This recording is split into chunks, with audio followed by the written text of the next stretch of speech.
We're just vibing, Zen, chilling. Zen. Okay. It has been a crazy 48 hours, both in personal lives and in the wrestling world. But Indeed. we are like the Matt Seidels of the world, and we found our inner Zen. We're going to talk about him later tonight. But hello, all you Bi-Conics wrestling nerds out there, and welcome to another rendition of the Cleanup Crew Review, your weekly AEW Rampage weekly review show.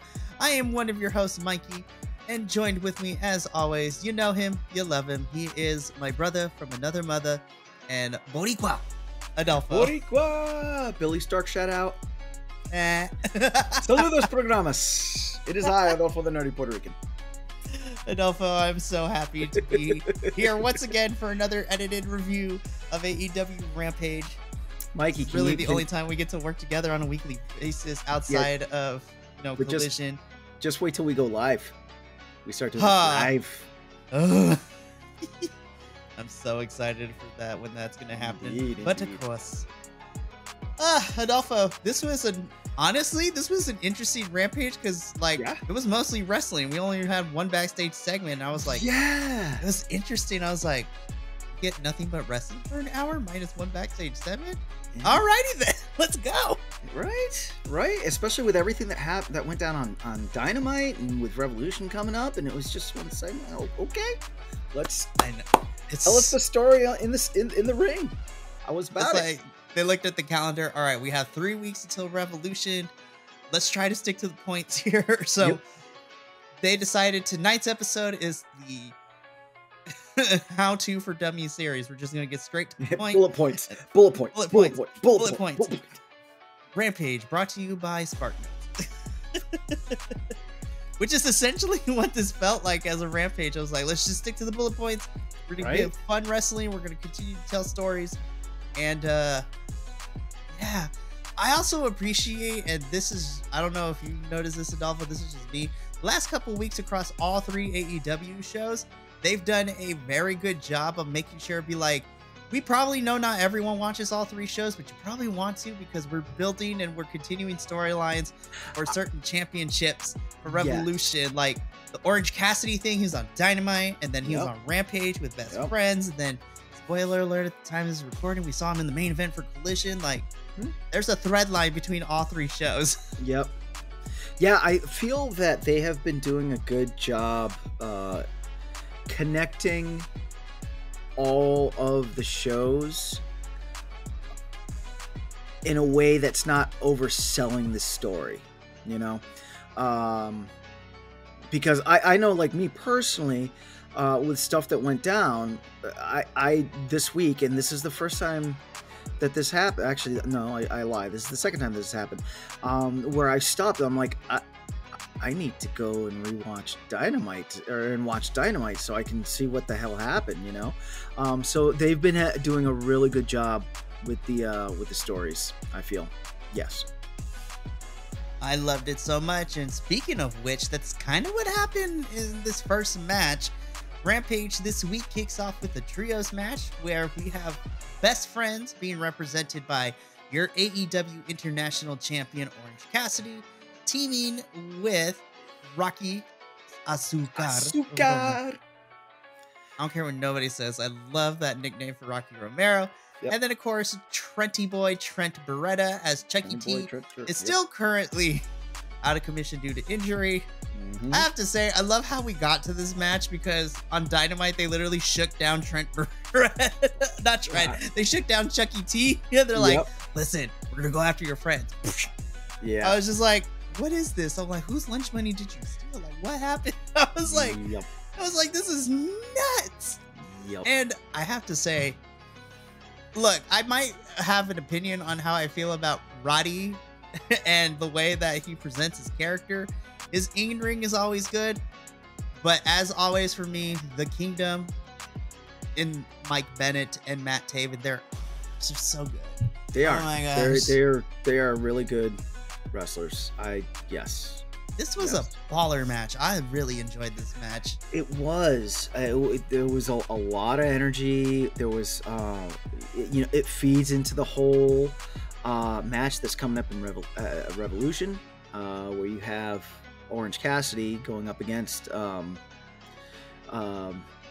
Mr. Mustache, which I'm gonna call him from now on. Slick Ricky, slick mustache, McMustache. You had Adam Cole sitting outside. You had Wardlow sitting outside. They did not interfere. You kind of had a whole bunch of interference with the other three dopes, but that's their thing. And it was just a really good match. Everyone got lumped up. I don't feel like anyone kind of was the whipping boy, because I don't know if you've noticed this either in trios matches, but it always seems like one wrestler is left in there the longest, just getting thumped on, but everyone got their licks in. Not happy that Rocky Romero had to eat that pin. Not happy about that, which it kind of feeds into a lot of the things that we've said. And I don't mean to beat a dead horse, but why could they not have Trent Beretta take that pin, or why could they not have Orange Cassidy take that pin? I mean, it wasn't for his belt wasn't on the line anyway. He could have taken that pin. So, I'm going to agree and disagree with you. I'm going to get with the disagree out of the way. I don't, and this is just me personally from a booking standpoint, even though the title wasn't on the line, you don't necessarily want your champion to be pinned in these types of matches, especially if there's no real stakes behind it. And then, of course, a lot of promotions, not just in AEW, but a lot of promotions, they try their best to protect the champions from getting pinned outside of championship matches and the big time pay-per-view matches as well. But I also agree with you in the sense I feel like Trent could have taken the pin here as well.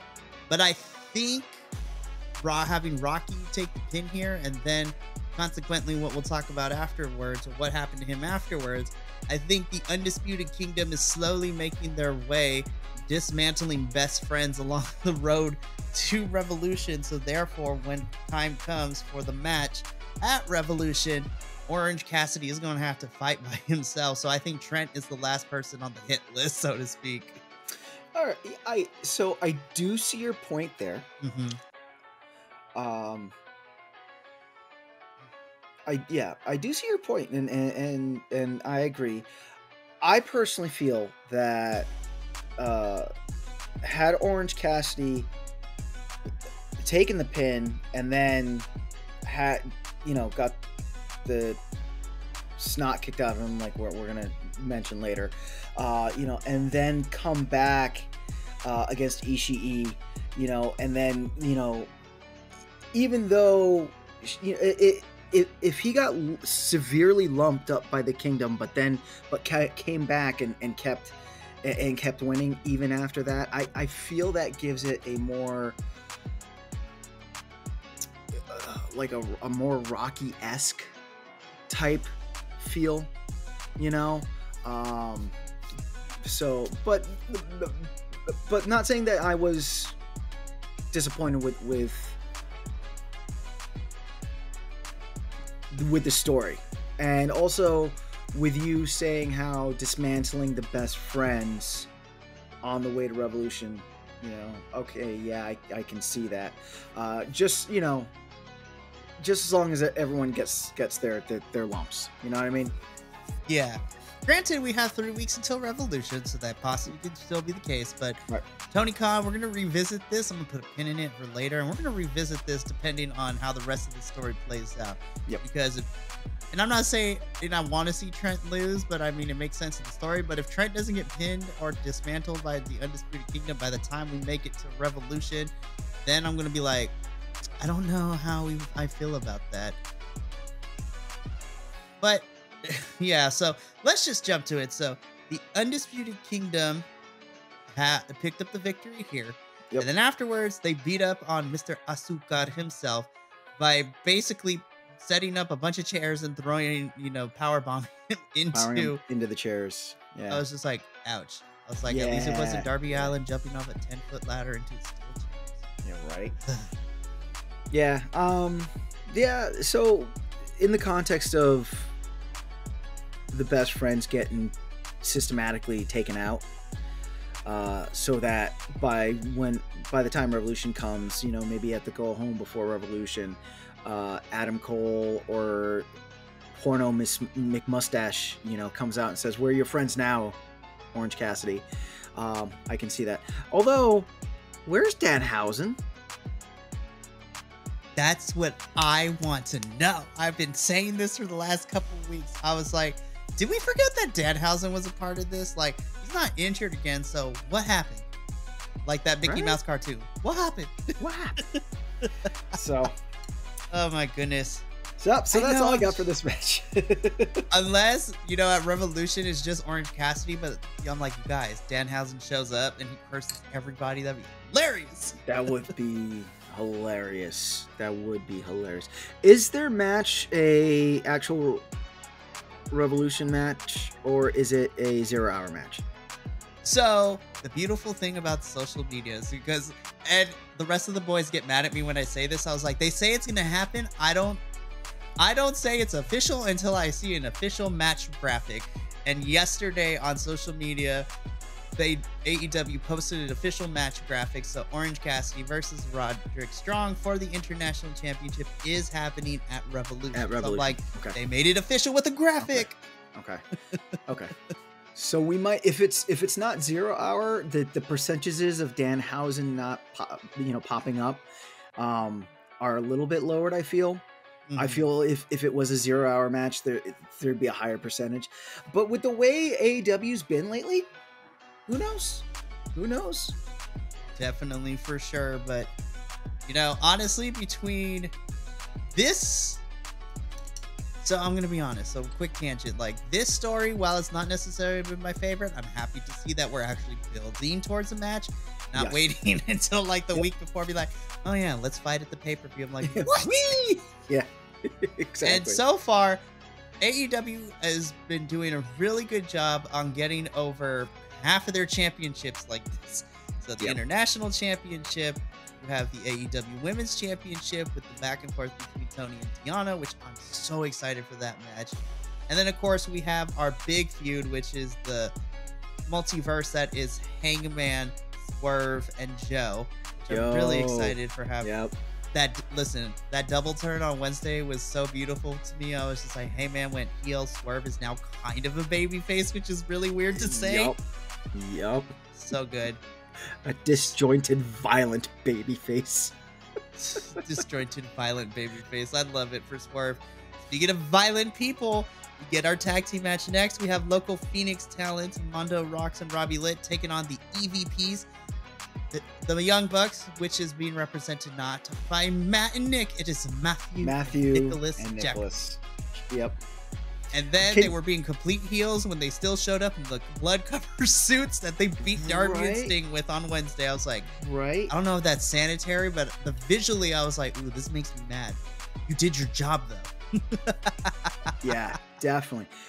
I was 15 minutes old when I figured out what EVP meant. Honestly, I had to check myself. I was like, does this stand for what I think it... Okay, it does. When did they get that title? Where did that come about?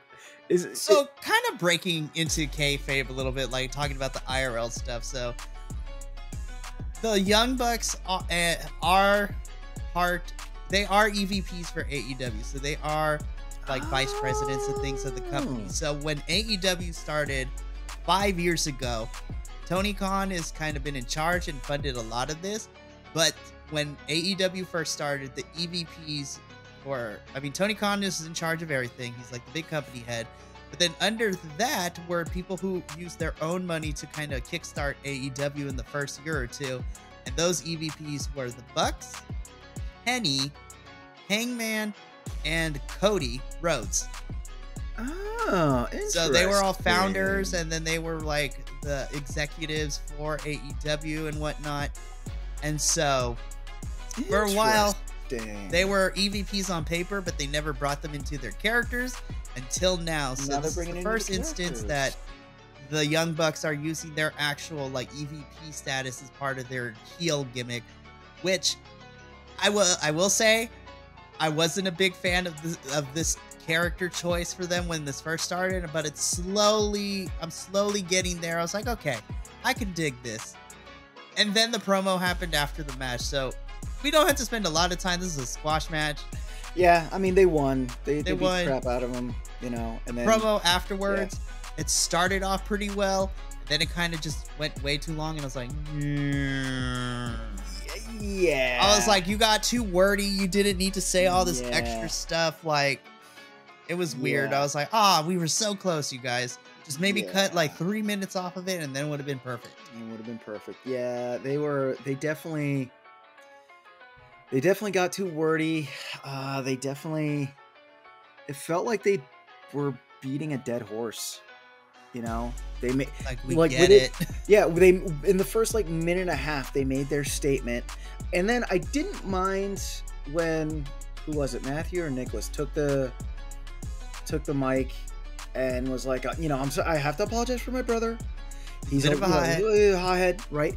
Like, and that was fine. And I guess that's still within that minute 30 seconds. But after that first minute 30 seconds, it just kind of felt like they were beating a dead horse. We get it, you guys. You already came out in white suits covered in the blood of Darby Allin and Sting. We know the direction you're going. You're going, okay? You know, and I actually, when they made their the reappearance, I was actually hooked right away by the change, because to me it was a extreme enough flipperoo. Whereas before, you know, they were the Young Bucks and they had bright colors and they were, you know, I mean, they still do this, but like, you know, they were woo and the razzle dazzle. You know, now they're like they're the EVPs. You know, I don't even feel, because if you look like on the graphic, they're not even called the Young Bucks anymore. They're called the EVPs. Like I don't, and even though the announcing is still calling them the Young Bucks, I feel now they should just be known as the EVPs. Forget the Young Bucks, just call them the EVPs. And it's such an extreme like switcheroo to, you know, we are no longer that, we are this. Especially with the heel turn, you know, I'm on board with it. I actually kind of like them more now than when they were the Young Bucks.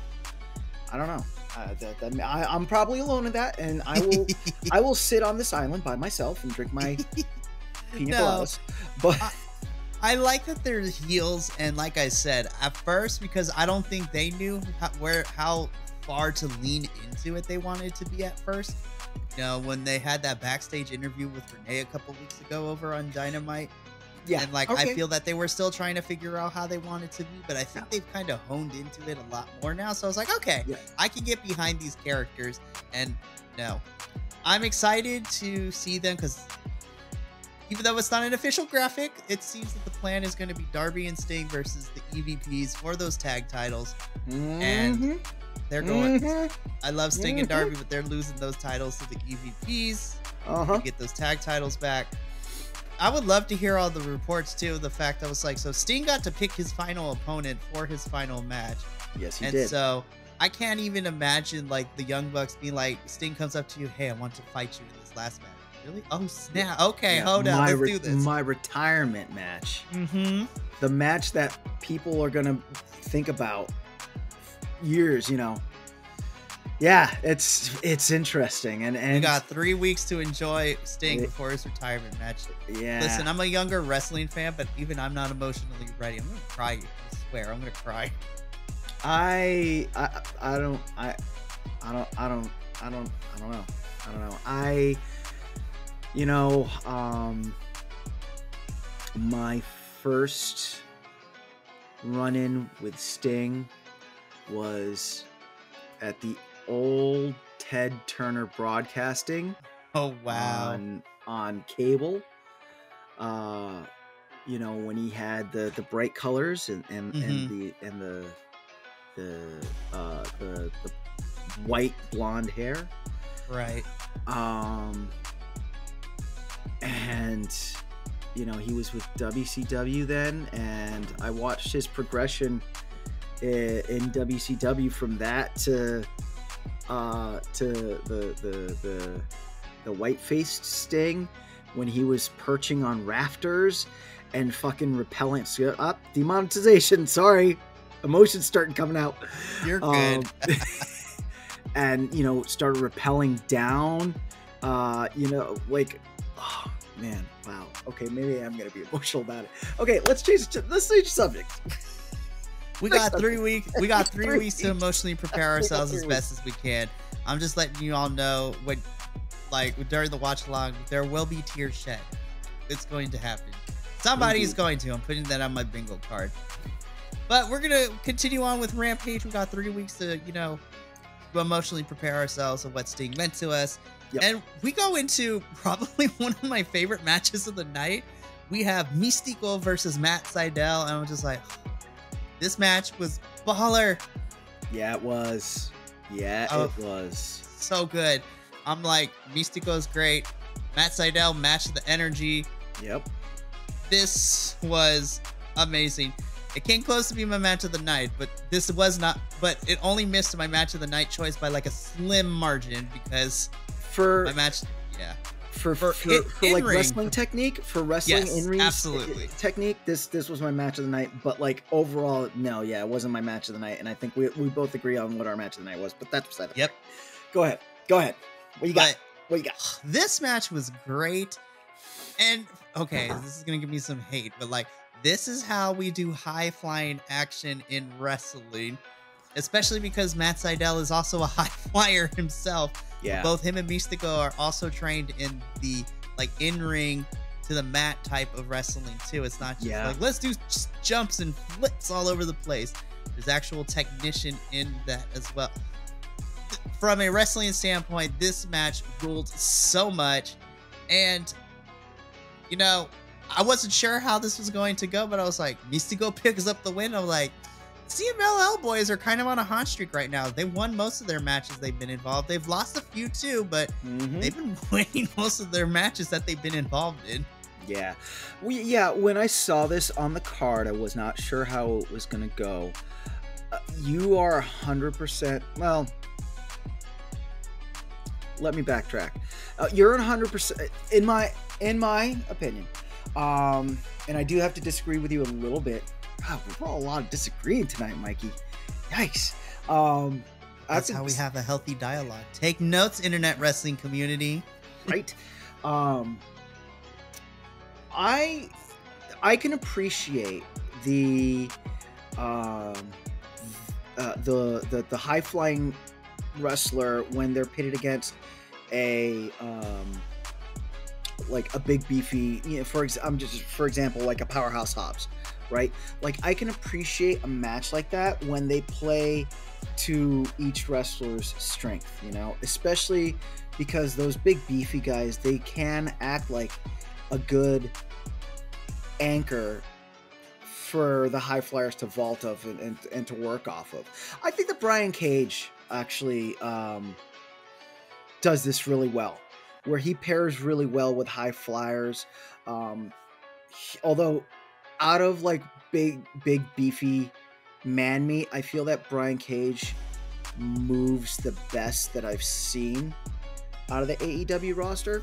But you are 100% correct, like, in saying that instead of just putting like high flyer and high flyer against each other, you know, these two, they also were mat tacticians, and you saw them, you know, bringing it down to the mat, bringing it up to the ropes, bringing it down to the mat, bringing it up to the ropes. And it told a story. The match told a story, and it was a great story, and I was very entertained and very happy that Mystico got the pin, and it was a clean pin too. Yes, which was important. Yep. I'm like, listening to this, I'm like, I don't hear a disagreement. I was like, you know what? Adolfo said the same thing I was gonna say. I was just like, I don't see a disagreement. I'm like, we're good. Okay. Be like, Adolfo, you're fired. No. Pull a reverse Uno. No, you're fired. Yeah, what? No. But I really enjoyed this match, and I'm happy to see that every week we're getting some form of iteration of the CMLL boys.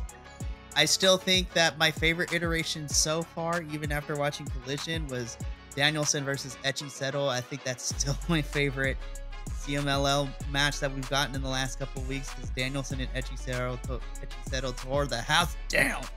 Yeah. Yep. I also Also, love Echiseto's entrance. I was like, the Alchemist gimmick? I'm like, how has no one thought about this before? So good. So good. Oh, the other thing I do want to shout out is Mystico's ring gear for the night. So beautiful. Primo! I want it. It's perfect. It was it was good. It was good. It was so good. I love it was so clean. I know, but it had like that hollow thing going, and then the gold, like, yo. And it wasn't like, I use this term very lightly, and I mean this in a respectful way, because it wasn't, but half the time when you get like, when you go to the swap meet, and they sell the luchador masks, and they try to do like as best as a replication as they can, they overglass it and it kind of looks like very Party City-esque. Yeah. This was not, Mystico's gear tonight was not it for Rampage. That's why I say I was just like, it was clean. It had the right amount of sheen. Yeah. And I need Mystico to let us know who the hookup is so we can get some for us.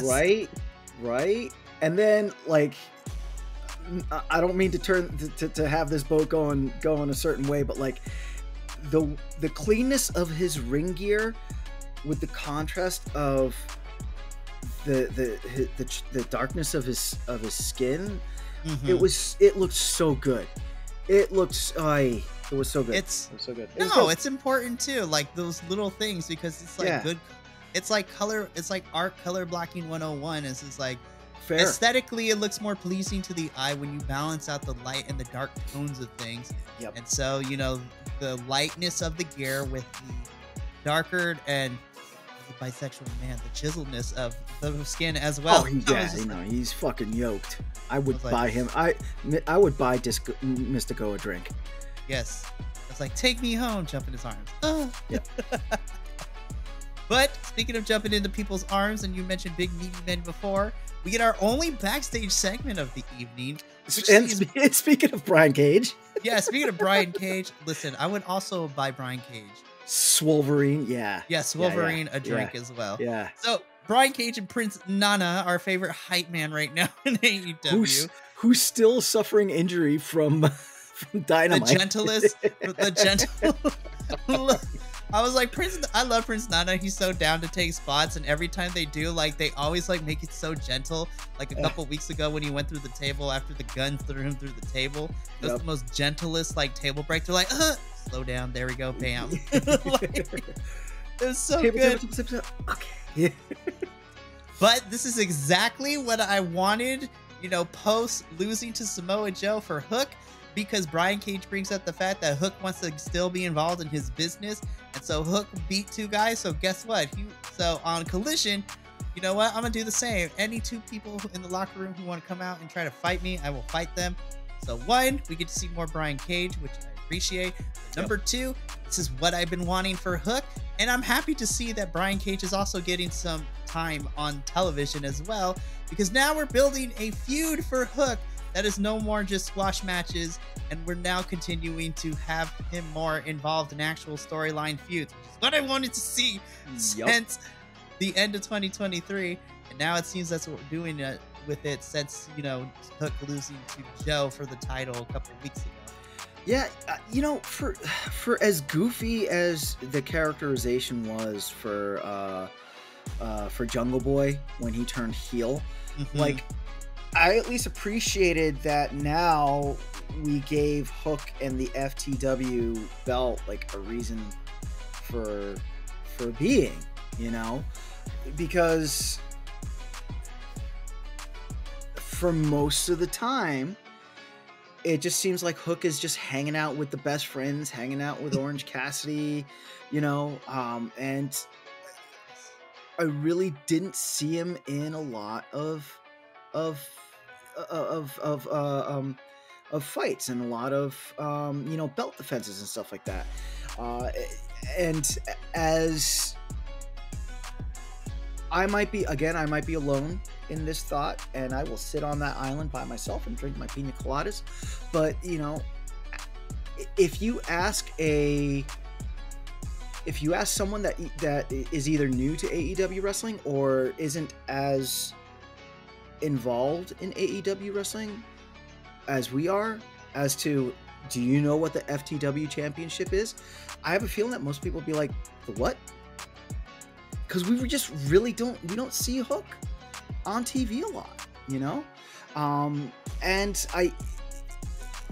to me, from a business standpoint, I feel that's very silly, because that's a belt that, yeah, you could have. All right, you have two championship belts. You got the TNT championship and you got the AEW championship. Okay, fine, right? But now you have a third belt that you could have everyone else going for, you know? But instead, you know, well, technically, no, you have three belts. Then you have the Intercontinental, you know? So now it's not like AEW doesn't have enough talent to be vying for all four of these belts, especially with the new ranking system out now, which again, I don't know how that works, but I feel like it could very well, you know, it could be a stepping stone system, you know, like it used to be, you know, back in the day with the Intercontinental belt and the World Championship belt. You know, you get the FTW belt, then you get your shot at the Intercontinental belt, then you get your shot at the TNT, and then you get your shot, you know, and you climb up that way. At the least, it gives another prize so that the other talent that's in AEW can fight for, you know, that your Daddy Magics, that your Brody Kings, that your the Bounty Hunter, Keith Lee, that just became Brian Keith, Brian Keith. I'm sorry, Brian Keith, that just became AEW. You know, you now. Again, there's more than enough talent to go around. You know what I mean? So right. Put the FTW belt out there. I'm happy that Brian Cage is calling Hook out. I'm happy that the storyline is going on. I'm bummed that it seemed like the Yuta Hook thing was just was a flash in the pan, because I felt like that could have been stretched out, but it wasn't. Whatever. So yeah, you know, let's get it on. Yeah, and then one thing I will say, because I just thought about this, and you know what, it makes me excited more for Hook versus Cage, because while Hook currently has the FTW championship, in the very infancy stages of the championship when it was brought into AEW, I completely forgot until I did some research. I forgot Brian Cage was a former FTW champion. So I was like, yeah, now we're actually getting this thing as another championship, and you have the current and the former champ like going at it. I mean, it hasn't been declared for the title yet, but I'm pretty sure we're going to be heading that direction at some point. Like, I'm just happy to see Brian Cage get more screen time, and as a single star too, which is great. And then I'm happy to see Hook get pushed and have more storylines by himself outside of hanging out with best friends and whatnot. Yep. So this was great. I love Brian Cage. I love Prince Nana. And, you know, we get to see Brian Cage in action on Collision. Stay tuned. Yeah, I'm excited to see what nerd ring gear he comes out with next. So anyway, moving on. Nerd, but I want to hang out with him so bad. I know, right? So anyway, moving on. All right, main event time. I was just like, wow, we got here really quick this episode. Me and Adolfo said this before. This was our match of the night for lots of reasons we'll get into. But your main event for this week's Rampage is Willow Nightingale and Chris Statlander, being accompanied by Stokely Hathaway, taking on the Outcasts, who are being accompanied by Harley Cameron. look, between the in-ring and the overarching narrative that we have built to get to this point, and just the storytelling between what's going on with the Outcasts as well, this is our match of the night. Yep. Like, all four women were glad. Yup. They did really well. For me personally, I was really happy. It seemed that Saraya has finally kind of like, now that she was in a wrestling ring, I was like, you know what, Saraya, you didn't look half bad this week on Rampage. Like, I was like, I got worried for there because I was like, last time we saw you wrestle, it was kind of clunky and wasn't necessarily the best. But I was like, you know what, girl, you did the thing tonight. I was like, yes, you know what? Okay. I'm reminded why I like your in-ring ability too. Yeah. No, this was definitely wrestling-wise a great match to watch. It told a great physical story. Saraya looked really good. I mean, all the women looked really good. But yeah, Saraya didn't. Saraya looked at home, which, you know, it's funny that we mentioned this because when as they were coming in, as the Outcasts were coming in, I do remember thinking to myself, was Saraya hurt? Is that why she hasn't been in the ring for such a long time? I can't remember. I don't think she was hurt though. Right? Not that I was aware of. Yeah. Okay. So, Chris Statlander, Willow Nightingale, continue to impress as a tag team. This is a great example of how to keep the story going, but to still, if someone like would jumps in and just watches this match, be like, oh my god, what happened? I need to rewatch other stuff to see how we got here, because that. I'm gonna let you talk about it, Mikey, because I love the way that you referred to this. Piece it together. Well, no, that you referred to this before we came on, so I'm gonna let you go ahead. Okay. Go ahead. So the match itself was fantastic. Saraya and Ruby looked great. We never have me and Adolfo never have any complaints with Chris and Willow in the ring because they are phenomenal. All four were great. But the real reason we're all here today, what we're going to be talking about, more importantly, is this whole entire narrative that we have been going through for the last month or so with the Outcasts.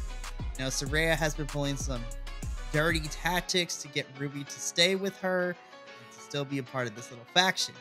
So we're going to break this up into two parts because the first half was very Dawson Creek-esque. So, as the Outcasts are coming to the ring, commentary and the cameraman point out that Ruby pulls out a little note from her, the pocket of her wrestling tights, and she's reading it. It looked like a ripped up piece of notebook paper that got folded a little bit, and she's opens it up and she reads it. So the first question that we had was, what's on that note? But secondly, who gave her the note? Where did it come from? Like, what is happening?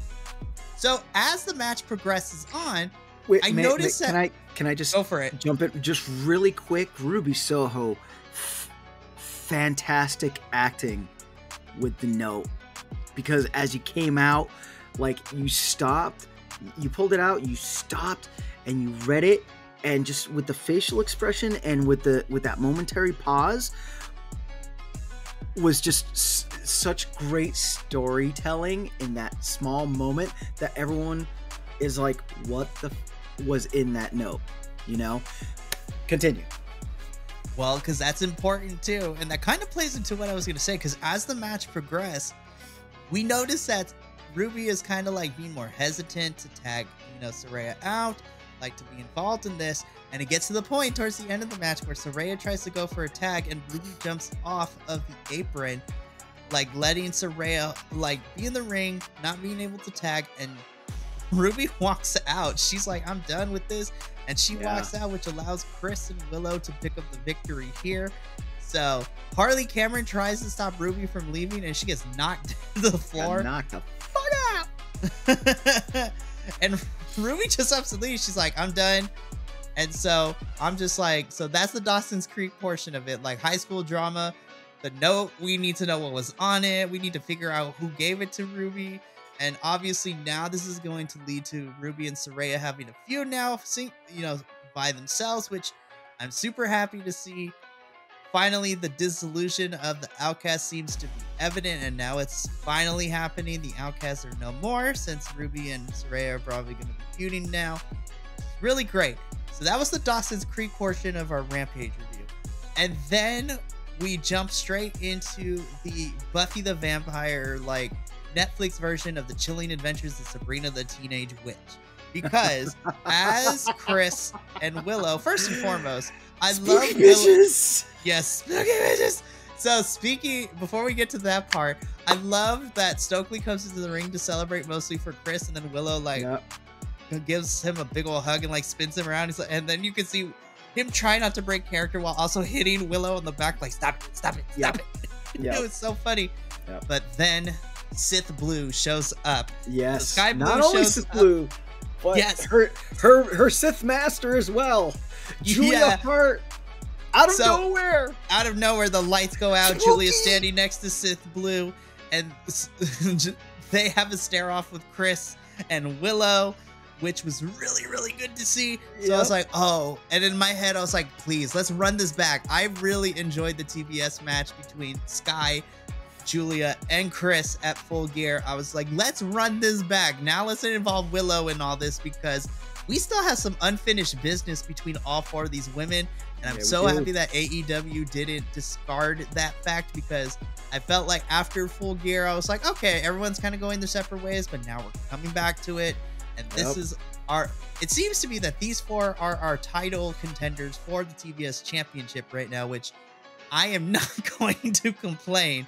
Like this is a strong four for the TBS championship scene between Sky, Julia, Chris, and Willow. And these two teams have a stare off. And then that's how we end Rampage this week. We got Dawson's Creek, and then we got Buffy the Vampire Slayer / the Chilling Adventures of Sabrina the Teenage Witch. Yep. This is what I've been wanting to see for a very long time. Granted, we're having a good storyline with Tony and Deanna right now, but I'm happy to see that the other women's title is also having a storyline as well, because Chris and Willow have their own thing going on. Sith Blue is under the apprenticeship of Julia Hart in House of Black, which is really great. And these four are going to be mixing it up over the next couple of weeks, which I'm very interested to see what ends up happening for, if Julia defends the title against somebody, or if it's even a tag team match between the two at Revolution. Then we slowly build towards the title match. I want more of all four of these women. I don't care what iteration or capacity it is. This is what happens when you let the women do their thing and you book the women's division like you're supposed to. Now, I still want to see more than one women's match on Dynamite every single week, but damn it, I will give AEW credit right now, because we have a few storylines going on, and it shows that it's not that hard to do. Yes. Yeah. So, tell me that when Ruby jumped off the ring and just started walking out, you weren't like, yes, girl, yes. Listen, I might be bisexual, but I am part of the community, so I give the gay finger back. I was like, yes. Yeah. I was like, yes. Dude, I just hope that they don't pull. How to word this so I don't hurt people's feelings. I hope that they don't pull the bad type of storytelling that they've been doing with Luchasaurus and Christian Cage. Right? Because like, I'm breaking up with you, but you text your ex at the same time. right. Because they've just, it feels like they're working with this rift between Luchasaurus and Christian Cage, and then Christian Cage just says like some words into his ear, and then he's giving Christian Cage the freaking championship again, right? I hope that with Ruby walking out, that's it, right? I hope that there's no, like, making up. I hope that there's. I hope this does well. If there's a makeup, I hope that there is at least a 2 to 3 match brawl before a makeup. You know what I mean? And yeah, I hope that I hope this is the dissolution of Outcasts 1.0, you know, and then like Harley Cameron comes in and you have Outcast 2.0, you know, because she's a wrestler. She's not just a manager. She's a wrestler. I've seen her wrestle before. Not, you know, it's been a while, but like start getting her back in the ring. I mean, if this is what we've been building up for, you know what I mean? But yeah, you know, I'm excited with that storyline. I'm excited with the Siths versus the Jedi that we're gonna have going on. Yeah, it was good. It was good storytelling. It was good storytelling. Absolutely. I'm really happy with it. And I agree with you when it comes to, you know. Ooh, that's the other thing. Yeah. That's the other thing I wanted to say. That's the other thing I want to say. And on the flip side, if you want to keep Chris, Willow, and Stokely as that like dysfunctional family type situation, you know, that's fine.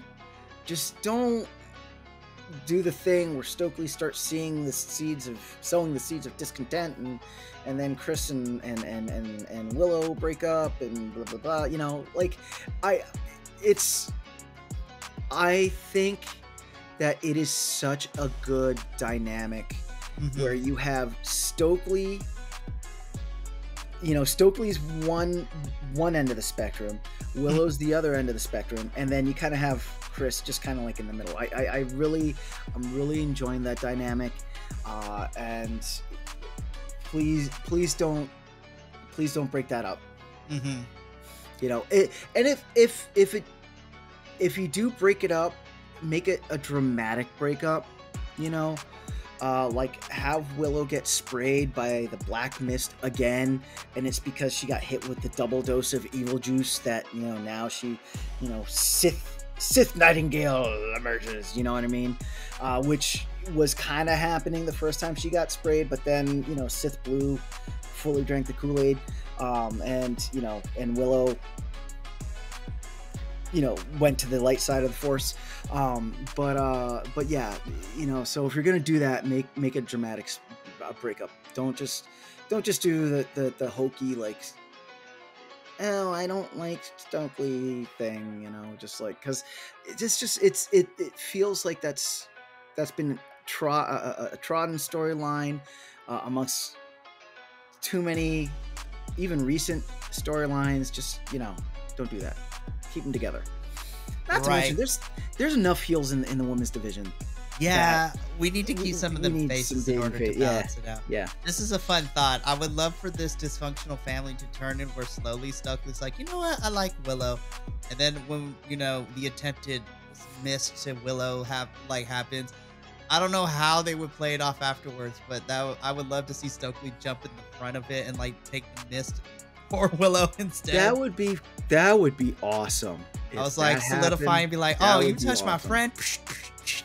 Like, yeah, we'll see, and time will tell what direction we're gonna take with this. But it seems this is either going to be what we're gonna probably get at Revolution, which is a tag team match, unless we want to do a title defense for Julia.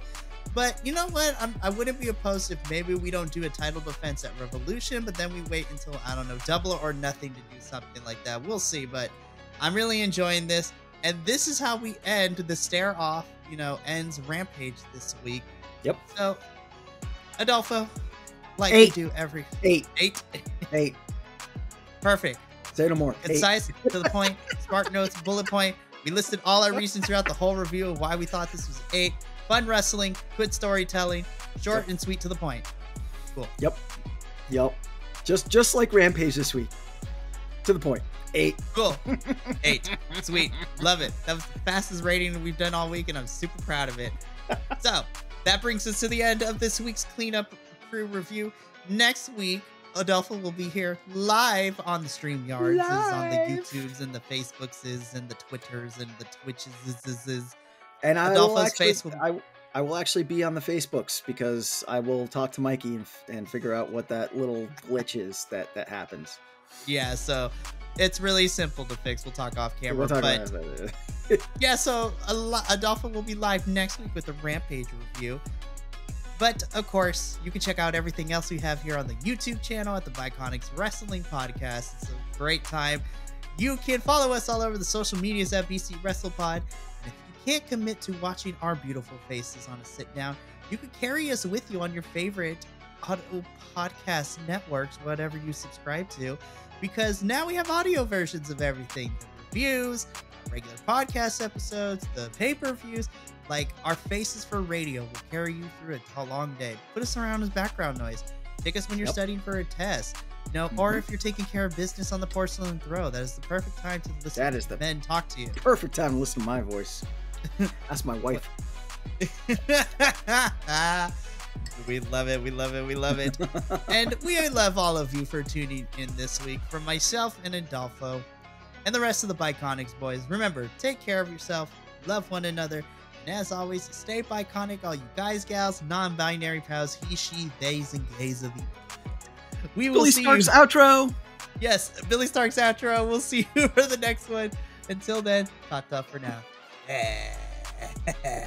Thank you so much for tuning in to another Vibe Tribe production. What's gonna happen next time? Well, you're gonna have to tune in to find out. But until then, remember, take care of yourself, love one another, and as always, make sure that you keep the good times rolling.